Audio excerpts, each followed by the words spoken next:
जा सकते हैं अपने पिता के घर, मित्र के घर, गुरु के घर, भगवान। यहाँ बिना बुलाए जाना चाहिए, लेकिन तदपि विरोध मान जाए कोई। यदि पूर्वाग्रह हो तो तहाँ गए कल्याण न होई, तो वहां जाने से भलाई नहीं होती है। आपके पिता का पूर्वाग्रह है, इसलिए आप न जाएं तो श्रेष्ठ होगा। लेकिन सती जी नहीं मानी, बोले महाराज जाओ नहीं मत दो, पिता के घर क्या बुलाना क्या नहीं बुलाना। और सत्य भी है, जब तक पिता है पुत्री के लिए पिता की दहली का दरवाजा हमेशा खुला रहता है। वो रात को 12 बजे भी आए तो पिता बड़े प्रसन्न होते हैं। अपने पिता के घर जाने में क्या संकोच। बहुत समझाया विश्वनाथ ने, नहीं समझी तो 2 गण साथ किए, जाओ भाई सती को इनकी मायके लेके जाओ। बड़ी प्रसन्न हुई, हमारा शरीर जल रहा है भीतर से, अग्नि लगी हुई है, इस देह को छोड़ना चाहती है, दुखी है, कुछ दिन मायके में जाएंगी तो सुखी हो जाएंगी, क्योंकि मैया मिलेगी गले से लगाएगी, पिता मिलेंगे हृदय से लगाएंगे, बहना मिलेगी, सब कोई मिलेंगे, सब प्यार करेंगे तो हमारा दुख थोड़ा कम हो जाए। सती जी गई, सती जी की मैया आई, कुछ बोली नहीं, मुस्कुरा के चली गई। सती जी को क्रोध आया, क्या विश्वनाथ ने सही कहा? लेकिन अपने मन को समझाया। बहनें आई, मुस्कुरा के चली गई, कुछ भाषण नहीं किया, और क्रोध बढ़ गया। और दक्ष त्रास काहू न सदमाने, स्वयं दक्ष मारा जाए, लेकिन गले से नहीं लगाया, कुछ बोले नहीं, चले गए। और दक्ष के डर से किसी ने सती का सम्मान नहीं किया। सती जी को बहुत क्रोध आया, आगे बढ़ी, यज्ञ मंडप में गई। यज्ञ मंडप में जाकर देखा, यहाँ तो विश्वनाथ का भाग ही निश्चित नहीं किया गया है। आसन लगे हुए हैं, सब पर बैठे हुए हैं, 2 आसन रिक्त हैं, एक ब्रह्मा जी का, एक भगवान विष्णु का, क्योंकि दोनों नहीं आए। ये त्रिदेव है और 3 साथ ही चलते हैं, ब्रह्मा विष्णु महेश, ये त्रिदेव है और 3 साथ चलते हैं। यदि इनमें से एक नहीं जाएगा तो 2 भी नहीं जाएंगे। तो विश्वनाथ को बुलाया नहीं, इसलिए ब्रह्मा जी और भगवान विष्णु भी नहीं पधारे। देखा अंदर जाकर तो सती जी को बड़ा क्रोध आया। और सब अपमान तो सहने योग्य है, लेकिन जाति का अपमान सहने नहीं होता है। जब सब देवताओं के भाग बने हुए हैं तो केवल मात्र हमारे स्वामी विश्वनाथ का ही भाग क्यों नहीं है। बड़ी क्रोधित हुई और सबको ललकार करके कहा, सुनो सकल सब सुन मुनिंदा, कही सुनी जय शंकर निंदा। सुनो सभा सुन सकल मुनिंदा, कही सुनी जय शंकर निंदा। सोपल तुरत लह अब पाओ, सोपल तुरत लह अब पाओ, हरी बात पछताय पिताओ। जय सिया राम जय पिताओ, जय जय सिया राम, जय सिया राम, जय जय सिया राम। हे देवताओं, ऋषि मुनियों, जितने लोग यहाँ विराजमान हैं, सब कान खोलकर सुन लो। जिसने भगवान शंकर का अपमान किया है, उसको अभी इसी स्थान पर फल भोगना होगा, और मेरे पिताजी को भी पश्चाताप की अग्नि में जलना पड़ेगा। ऐसा सती जी ने कहा, अपने पैर की अंगुष्ठ से योगाग्नि प्रकट की, और सती जी वहां चली गई जहां से लौट कर कोई वापस नहीं आता है। बोलो सती मैया की। हाहाकार मच गया। भगवान के गण यज्ञ को विध्वंस करने लगे। भृगु ऋषि ने भगा दिया मारपीट करके। भगवान शंकर के पास दूत गए, जाकर के उन्हें बताया। भगवान विश्वनाथ ने कहा ये तो होना ही था, हमें तो पहले से पता था। देखिए नारद जी महाराज आए। नारद जी महाराज ने कहा नहीं नहीं गुरुदेव, ऐसा नहीं विश्वनाथ, यदि अपराधी को दंड नहीं दिया गया तो मर्यादा का नाश हो जाएगा। विश्वनाथ ने अपनी दाढ़ी से एक बाल निकाला, पत्थर पे दे मारा, वीरभद्र पैदा हुए। बोलो प्रभु क्या आज्ञा है? अपने गणों को लेकर जाओ और यज्ञ विध्वंस करो और सबको यथोचित दंड दो और दक्ष को भी दंड प्रदान करो। वीरभद्र गए, उन गणों को लेकर के गए। चलो रे चलो, हमें बताओ किस किस ने तुम्हारा क्या क्या बिगाड़ा, सबका कल्याण करेंगे हम।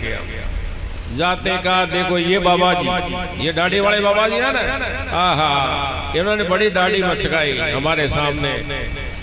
वीरभद्र ने भृगु जी की दाढ़ी नोच ली, उषा के दांत उखाड़ लिए। इसने क्या किया? दांत दिखा दिखा करके बड़ा हंस रहा था हमारे सामने। आओ आप भी आओ, आपको भी प्रसाद देंगे। उषा के दांत निकाल लिए, आंख निकाल ली, दक्ष को पकड़ा और यज्ञ में स्वाहा कर दिया। बोलो सुनाथ भगवान की। सबको यथोचित दंड दिया।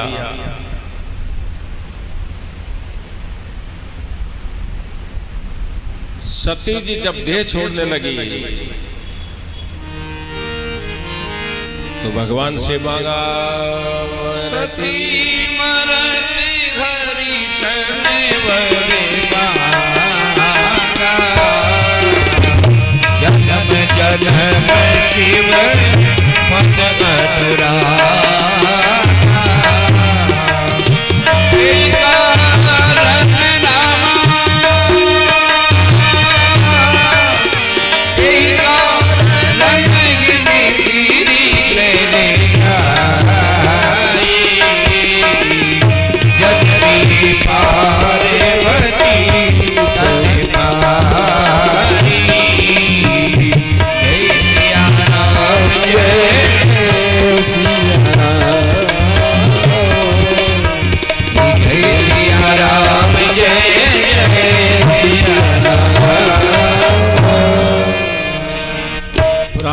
छोड़ते वक्त सती जी ने भगवान से मांगा, वर मांगा, प्रभु मुझे कितना ही जन्म दे कोई आपत्ति नहीं है, लेकिन जब भी जन्म दे स्त्री बनाए और भगवान शिव की पत्नी बना करके ही भेजे। तो अंत मता सो गता, अंत में जैसी आपकी मति है वैसी गति होती है। इसलिए अंत में मति को शुद्ध रखना चाहिए। अंत में परमात्मा का नाम लेकर जो चला जाएगा वो अपना नाम अमर कर जाएगा। राम का नाम लेकर जो मर जाएंगे, राम का नाम लेकर जो मर जाएंगे, राम का नाम लेकर जो मर जाएंगे, वो अमर नाम दुनिया में कर जाएंगे, वो अमर नाम दुनिया में कर जाएंगे। राम का नाम लेकर जो मर जाएंगे, राम का नाम लेकर जो मर जाएंगे।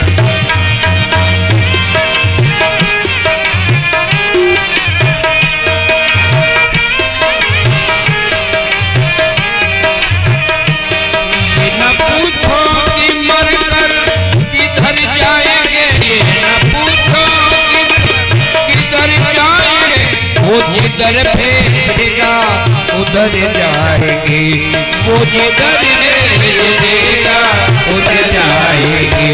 राम का नाम लेकर जो मर जाएंगे, राम का नाम लेकर जो मर जाएंगे।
जो शरीर छोड़े अमर नाम हो जाए। कितनों ने छोड़ा, अमर है। कि राम का नाम रहेगा नहीं, मृत्यु सैया पर पड़े रहोगे। बेटे पोते कहेंगे दादी राम का नाम लो, राम का नाम आया नहीं क्यों, कंठ अवरुद्ध हो जाएगा, वाणी निकलेगी नहीं, क्या राम का नाम लोगे। अंत समय में राम का नाम सोचो कि चलो पाप करो, अंत समय में राम का नाम लेंगे और अजाबिल की तरह तिर जाएंगे। नाम है अजाबिल ने तो पोते का नाम नारायण रख दिया, इसलिए नारायण नारायण बोले आदत हो गई। 10 बार पोते को बुलाए, नारायण जलाओ, नारायण भोजन लाओ, नारायण वस्त्र लाओ, नारायण इधर आओ, नारायण हमारा लठ लाओ, तो इतने नारायण बोले तो कितनी बार नारायण का उच्चारण हो गया। आपकी जिह्वा को यदि आदत होगी भगवान का नाम बोलने की तो अंत समय में भी बोल देगी। इसलिए जिह्वा को आदत डालो, राम नाम बोलती रहे, कभी भी मृत्यु आए राम नाम बोल करके यहाँ से जाएंगे तो अमर नाम कर जाएंगे, भगवान का धाम प्राप्त हो जाएगा। तो अंत में सती जी ने वर मांगा, जन्म जन्म शिव पद अनुरागा, और तेई कारण विग्रह जाई जन्म पार्वती तनु पाई। इसी कारण से राजा हिमाचल की धर्मपत्नी मैना जी के गर्भ में स्थापित हुई और पार्वती के नाम से पुनः जन्म धारण किया। राजा हिमाचल की पुत्री प्राप्त करने के लिए तप किया, फलतः पार्वती जी उनके घर गई। गर्भ काल पूर्ण हुआ, समय आया और आज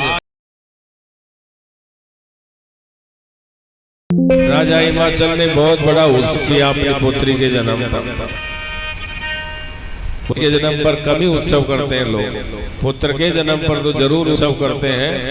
और फिर वो उत्सव कब मनता है, जब वो 60 वर्ष का हो जाता है ना, तो फिर पुत्र घंटी बजाता है। तो मैं जब हुआ ना तो तूने थाली बजाई ना, मैं तेरा खोपड़ा बजाता हूँ आज। और पुत्री जब 60 वर्ष के हो जाओगे तो फिर वो आपकी और ज्यादा चिंता, ससुराल में रह करके भी स्वास्थ्य की करती रहती है। मैं सबके के लिए नहीं निवेदन कर रहा हूँ यहाँ पुत्र बहुत हो, ऐसा नहीं है, लेकिन पुत्र वो हो जो पिता के मन की बात को जाने, वो पुत्र।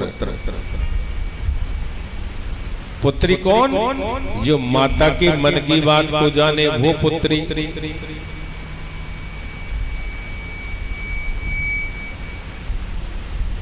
पुत्री की कामना की, इसलिए गर्भ में चली गई महाराज।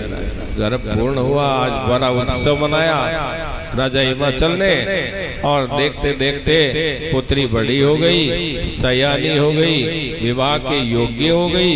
राजा रानी बैठ करके बात करते हैं कि विवाह के पति कहाँ ढूंढे, विवाह के योग्य हो गई है। उसी समय समाचार जब पाए को तो कही गिरी गृह पठाए, सेरा बड़े आदर किया, पद पखार कहिना, खेल गादर किया, पद पखार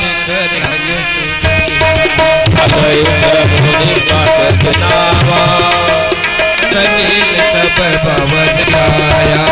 निज सौभाग्य बहुत गिरिवरना, निज सौभाग्य बहुत गिरिवरना, सुता भोगी मेरी बोलरना। जय सिया राम जय जय सिया राम, जय सिया राम जय सिया राम, जय सिया राम जय सिया राम, जय सिया राम जय सिया राम। नारद जी महाराज को समाचार मिला तो कुतुक खेल खेल में नारद जी महाराज राजा हिमाचल के यहाँ आए। राजा हिमाचल ने बड़ा सम्मान किया, आओ आओ देवता, आज आप पधारे, ये हिमाचल का घर भवन बड़ा बड़ा पावन हो गया है। चरण धोए, चरणामृत लिया और पूरे राजभवन को चरणामृत से सच किया। कथा का ये प्रसंग में भी कहे कि कोई नाराजी पहुंचा हुआ संत आपके यहाँ आए तो उसका आदर कीजिए, आसन दीजिए, चरण धोइए, चरणामृत लीजिए और अपने पूरे भवन को चरणामृत से संचित कीजिए। अपनी धर्म पत्नी बैनाजी सहित प्रणाम किया नारद जी महाराज को और अपना सौभाग्य, बहुत सौभाग्यशाली हो कि आज आप पधारे। अपने पुत्री को बुलाया, चरणों में प्रणाम कराया और कहा त्रिकाल लगे सर्वत्र तुम, गति सर्वत्र तुम्हार, कयऊ सुता के दोष गुण निवर कयऊ विचार। आप 3 काल की बात को जानने वाले, भूत, वर्तमान और भविष्य। आप कल, आज और आगे तीनों कालों के जानने वाले हैं, त्रिकाल हैं। और संसार में आपकी गति सब है, कहीं भी आप आ जा सकते हैं। इसलिए मेरी पुत्री के सुता के दोष और गुण अपने हृदय में विचार करके बताओ। दोष और गुण, पहले दोष पूछे तो दोष का भाव है, दोष कहते संस्कृत में हाथ को। मेरी पुत्री का हाथ देखकर बताओ इसका भविष्य कैसा होगा। तो कहे मुनि भी असिगूढ़ मृदुबानी, सुता तुम्हारे सकल जग खानी। सुशील सयानी नाम उमा अंबिका भवानी, पद्म कुमारी होई संतत पियई पिया। सदा अचल एहि कर एहि माता एहि तेजस पे एहि बिनुता। हो यही पूजे सकल जग माही, सेवती कछु दुर्लभ नाही। यही करना सुमिरी संसारा, प्रिय हरिपति रत अशरा मेरा जय जय राम, श्री राम जय राम जय जय राम, राम जय राम जय राम, श्री जय राम जय जय राम। नारद महाराज मुस्कुरा गए और मुस्कुरा के कहा, राजन आपकी पुत्री गुणों की खान है, सुलह है, सहज है, सुशील है, ज्ञानी है। इसका एक नाम नहीं, उमा, अंबिका, भवानी आदि कई नाम होंगे। सब लक्षणों से संपन्न आपकी पुत्री है। सदा अपने पति को प्यारी होगी, इसका सुहाग अचल होगा। अपने माता पिता को यश दिलाने वाली होगी। और तो और राजन, संसार में जितने भी स्त्रियां हैं अपनी सुहाग के लिए आपकी पुत्री से अपने सुहाग की रक्षा की भीख मांगेंगी। शैल सुलक्षण सता सुनाओ जे आवे आवे उन्हें दो ही चारी। शील सुलक्षण तुम्हारी सुनहि जे अब गुण होई चार। श्री राम जय राम जय राम, श्री राम जय राम जय राम, श्री राम जय राम जय। पुत्री सर्वगुण संपन्न है, लेकिन 2-4 अवगुण भी हैं, उनको भी सुन लीजिए। अगुण अमारात विद्वीना, उदासीन सब छीना। जोगी काम मन नगन मंगल वे, अस स्वामी अस कहीं मेरी की हस्त असरे। जोगी जटिल, अकाम, योगी, संसार में रहने वाला, बस में लगाने वाला, मुंडों की माला पहनने वाला, त्रिशूल धारण करने वाला, नंदी की सवारी करने वाला पति इसको मिलेगा। ऐसे इसके हाथ में एक रेखा पड़ी हुई है।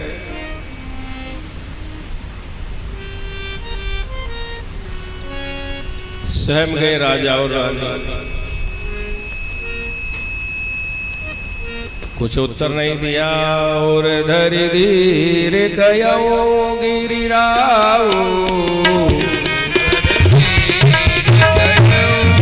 रघुराओ नाति वरहो गौ पावो उपाओ,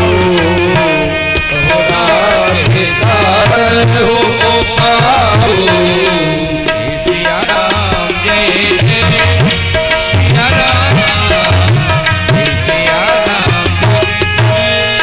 धारण किया।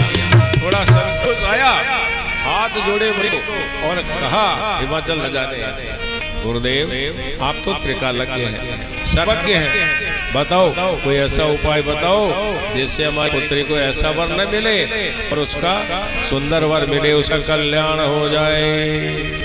तो राजा को नारद जी महाराज ने कहा के मुनि सिमवंत सुन, जो कुछ लिखा लीलार, देव नरज नर नाग नहीं मेटनहार। सुनो राजा हिमाचल, जो कुछ दाता ने लिख दिया है भले, उसे देवता, तनुज, नक्ष, यंत्र, नर, गंधर्व कोई नहीं मिटा सकता है।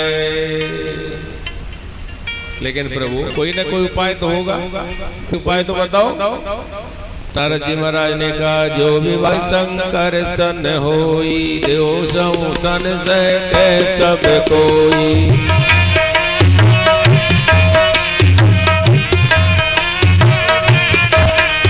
समरथ को दोष गुसाओ, समरथ को नहीं दोष गुसाई, रवि पावक सुर सर की नाए। जय सिया राम, जय सिया राम, जय सिया राम, जय सिया राम, जय सिया राम, जय जय सिया राम। जब बहुत पूछा तो कहा देखो एक उपाय है, बतला देता हूँ, कर सको तो करो, बोलो आज्ञा करो। इसका विवाह यदि भगवान शिव से हो जाए तो भगवान शिव में जितने गुण हमने बतलाए हैं वो अवगुण भगवान शिव के गुण हैं और आपकी पुत्री का कल्याण हो जाएगा। बोले महाराज ऐसे से विवाह करा रहे हो और कह रहे हो कि गुण है। हाँ गुण है, क्योंकि वो समर्थ है और समर्थ को नहीं दोष गुसाई, समर्थ को कोई दोष नहीं देता है। उदाहरण दिए तीन, रवि पावक सुरसरी। रवि सूर्य अच्छे बुरे सबको ताप देता है, चोर को भी ताप देगा, जो भगवान का भक्त है उसे भी ताप देगा, प्रकाश देगा, और जो भगवान का भक्त है उसे भी प्रकाश देते हैं।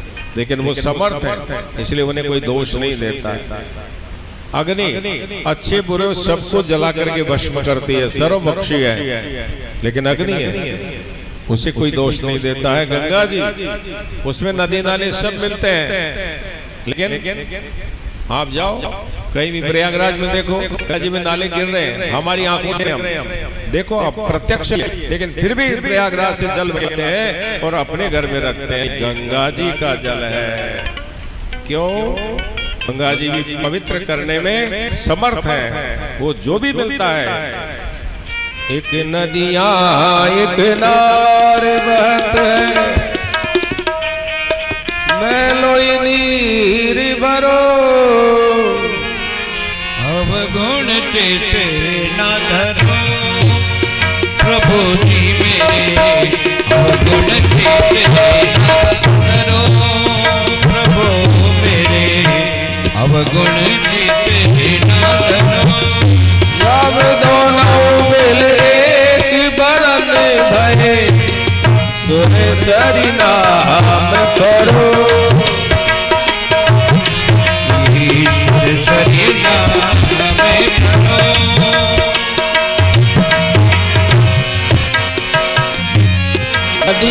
चले नाले बह रहे, गंगा जी में मिल गए सब गंग और सब मिलकर क्योंकि समर्थ है, सबको अपने में समाहित करने की क्षमता है। ऐसे ही विश्वनाथ सब अवगुणों को समा करके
उनका कोई अवगुण नहीं है। भगवान संसार में रहते हैं और कहते हैं कि व्यक्ति यदि तू संसार को याद रखेगा तो पाप कम करेगा, लेकिन शमशान को भूल जाते हैं। शमशान का नाम लेते कहते शमशान का नाम मत ले। क्यों? शमशान तो सत्यता है मेरे भाई, शमशान को तो याद रखना पड़ेगा और शमशान को याद रखेंगे तो पाप कम करेंगे। हम शमशान को भूल जाते हैं इसीलिए पाप अधिक करते हैं। भगवान कहते हैं बस में लगाता हूं क्यों तन मांझता रे, एक दिन मिट्टी में मिल जाना। तन मांझता रे, एक दिन माटी में मिल जाना। क्या तन मांझता रे, एक दिन माटी में मिल जाना। माटी में मिल जाना, एक दिन माटी में मिल जाना। माटी में मिल जाना, एक दिन माटी में मिल जाना। क्यों तन भाजता रे, एक दिन माटी में मिल जाना। क्या तन भाजता रे, एक दिन माटी में मिल जाना। भगवान विश्वनाथ कहते हैं ये शरीर जिसको तुम अपना कहता है, सजाता है, मांझता है, एक दिन उसकी भस्मी बन जाएगी। इसलिए भगवान विश्वनाथ के जितने भी श्रृंगार हैं सब कोई न कोई हमारे लिए शुभ संदेश देते हैं। बोलो विश्वनाथ भगवान की। इसलिए भगवान से विवाह तो हो जाए, लेकिन सुनो राजन, इतना आसान नहीं। शंकर भगवान से विवाह हो जाना इतना आसान नहीं है। तो बोले क्या करना पड़ेगा कि जो तप करे कुम्हार तुम्हारी, भाइयों मेट सके त्रिपुरारी। उसके लिए आपकी पुत्री को कठोर तप करना पड़ेगा और तब से भगवान प्रसन्न हो जाएंगे। तो भगवान शिव भावी को भी मिटाने में समर्थ है। बोलो विश्वनाथ भगवान की जय।